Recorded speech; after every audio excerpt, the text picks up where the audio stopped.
God equips us with the tough stuff we go through. He says, you're not just going to go through it, but you're going to pick something up out of it that I'm going to use in a supernatural way.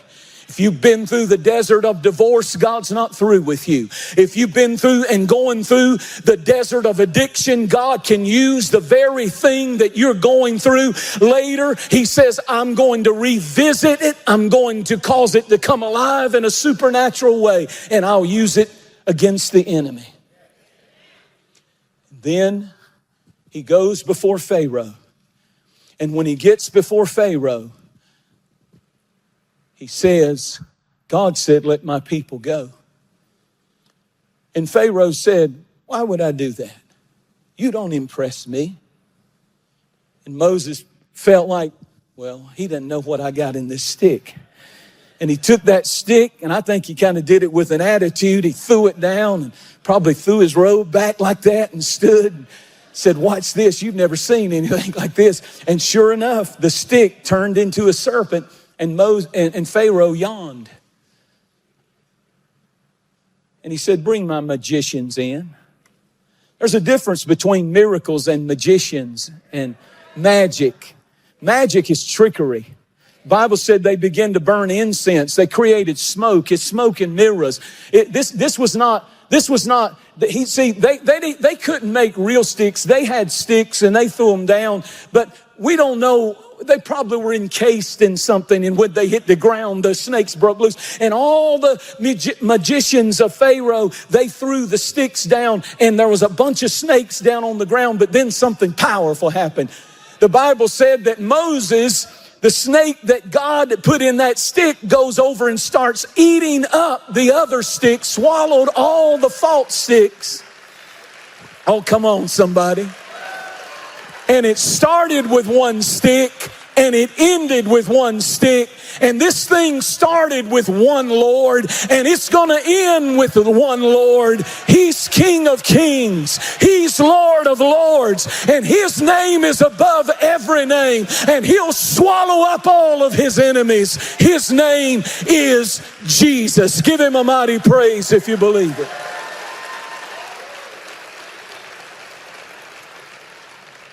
It's not that God can't take simple people and use them magnificently. Take simple business people and bless them and exalt and blow their world up in a powerful and prosperous way to where they're just, doing things that you never dreamed you could do.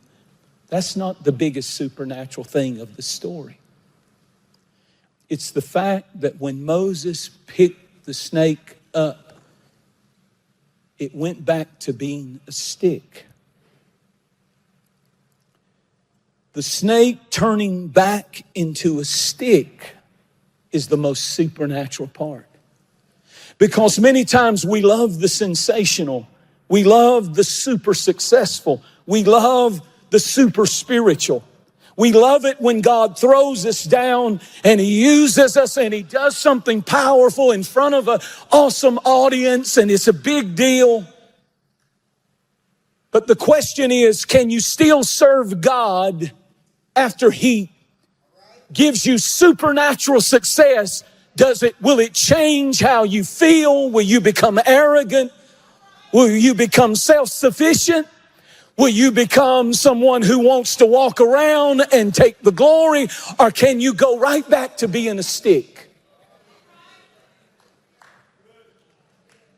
Sometimes I get afraid just a little bit when I see the Lord blessing our ministry, because it's so easy to forget that we started with nothing and we are nothing without him. We will be able to help no one without him. We're not here to be sensational. If God uses us in a sensational way, make sure we give God the glory. Make sure we walk simply sometimes the most supernatural thing you can do after God's used you in a supernatural way is just to be natural again.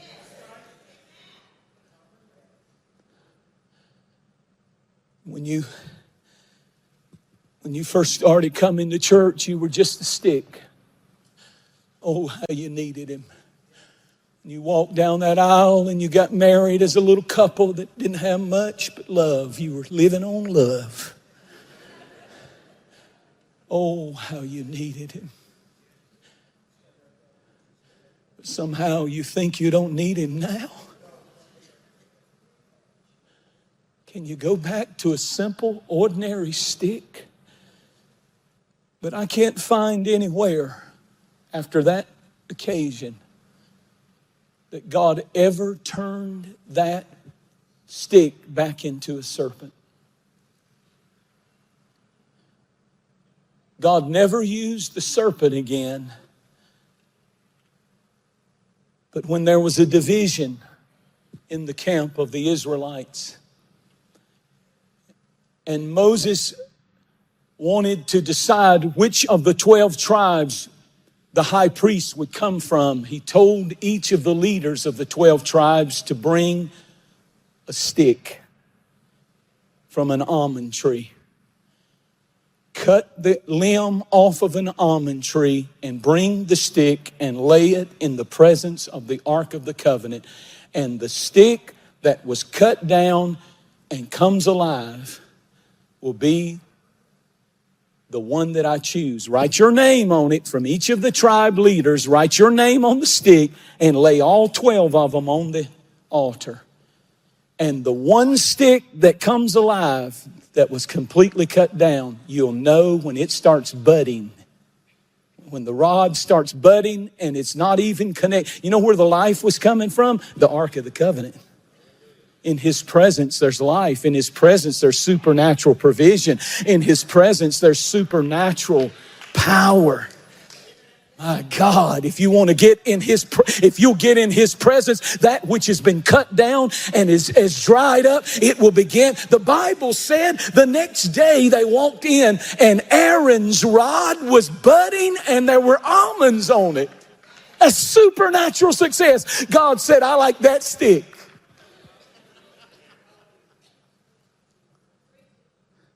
Maybe your stick is dried up because you hadn't been in his presence in a long time. I'm not talking about being religious. I'm not talking about being churchy. I'm not talking about loving God from a distance. I'm talking about getting into his presence again. In Psalms 119 and verse 18, open my eyes that I may see wondrous things from your law. Open my eyes. The implication is, it's possible that wondrous things are all around you, but you can't see them. And so I want to tell you a story today, and I want you to lean in and listen for just a moment. It's a story that was first told by Mr. Russell Conwell. He heard this story from an Arab guide when he was touring the Middle East back in the late 1800s. He was on camelback, and around the campfire, his guide told him this story.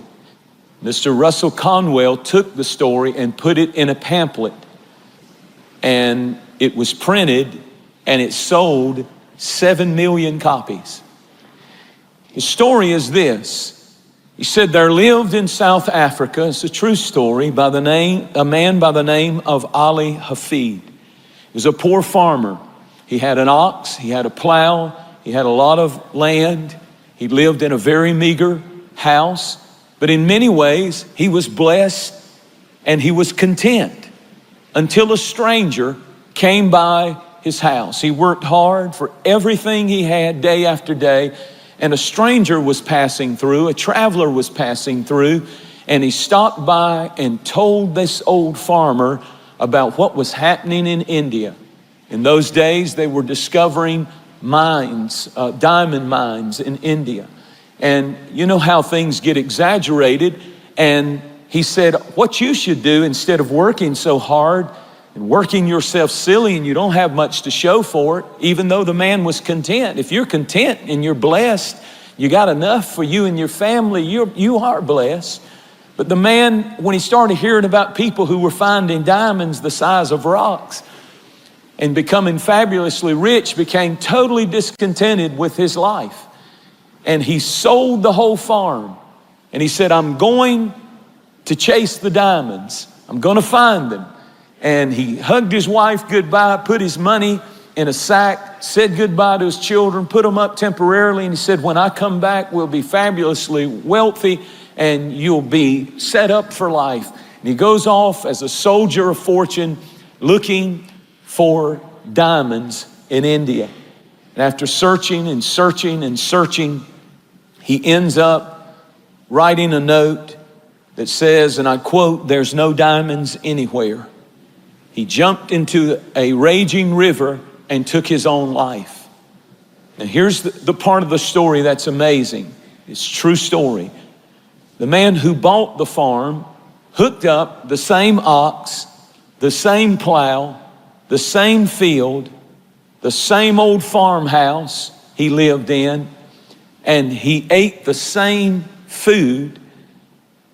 But one day, as he was plowing his fields, he kept noticing these black rocks that were extremely annoying to him, and he was throwing them every few feet to the side of the field, stacking them up. Finally, he hits one so big he can't hardly get around it, and he thinks as the sun hits it, it has rainbow colors in it, and he thinks to himself, that's pretty. I don't have anything on the mantle in my little fireplace, my humble place, and I'm going to put that up there as decorations. And he did that. And a priest came by to welcome this man who was new to the community to that area. And the priest, while he was talking, froze in mid-sentence when he saw this rock on the mantle. He said, "Where did you get that?" And he said, "I got it on this property. I actually got that one out of my garden, and they're all over this property. As a matter of fact, I can't plow a field without running into so many. I have to stack them up." He said, "You don't understand. That is a diamond in the raw. That is a diamond right there." And sure enough, they took it to specialists, and that diamond, that first diamond, was worth $25,000 in the 1800s. It was the birth of the world's largest diamond field, the famous Golando diamond mines, that the Queen of England herself said, "I want my diamonds to come from that place." And most of the diamonds that the Queen wears came from these minefields that the man bought and dug out, that somebody else said, "It's not worth anything.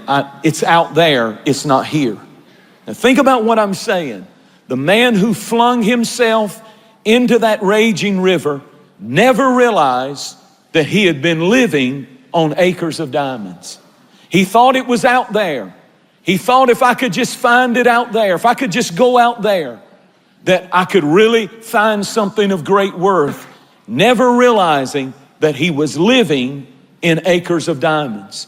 Now that's how he meant that lesson to be, is check out where you are before you start trying to find it out there somewhere. But I want to preach now because I remember reading a story about a prodigal son. I don't know what he had in his mind when he left the father's house. I know that he asked for his inheritance. I'm sure that he had some friends who were telling him, "Man, out there, they're having fun. If you just leave the father's house, out there, there's a party going on like you've never experienced. Out there, there's freedom. Out there, there's unbelievable fun that you can never have in the father's house. And you ought to leave the father's house and get out there." Whatever it was said to him, it caused him to leave the riches of his father's house. And when he got out there, you know the story. He lost everything that he had, and he began to believe the lie that the grass was greener on the other side. And the bottom line is he ended up broke, and he ended up in a pig pen, eating the slop with the animals, until finally he realized and he understood, I'm going right back to what I left, because everything that I've ever wanted was in my Father's house. It wasn't out here. It's in the Father's house.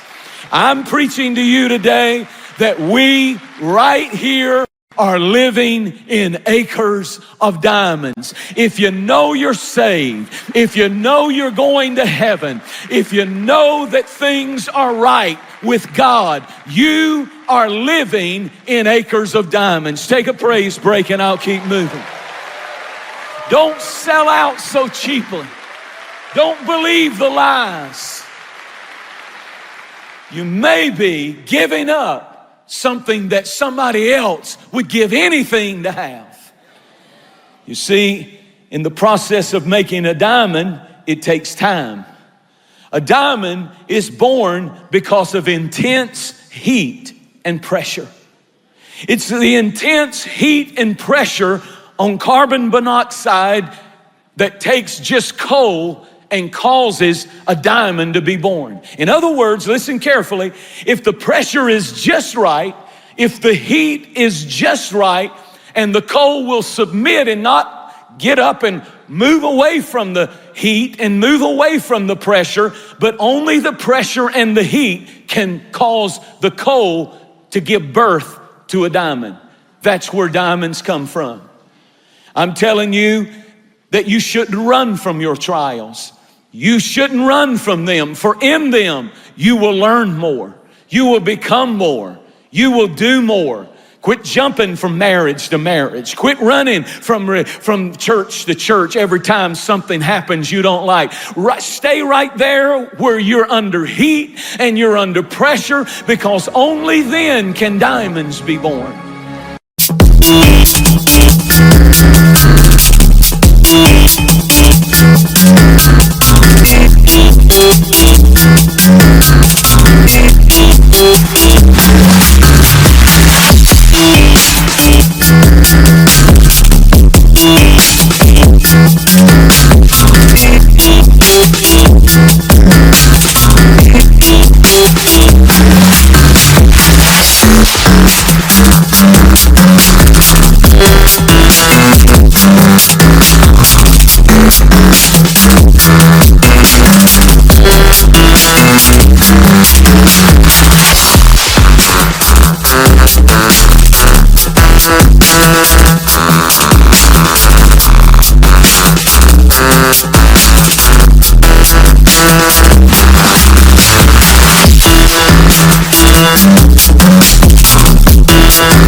Yeah.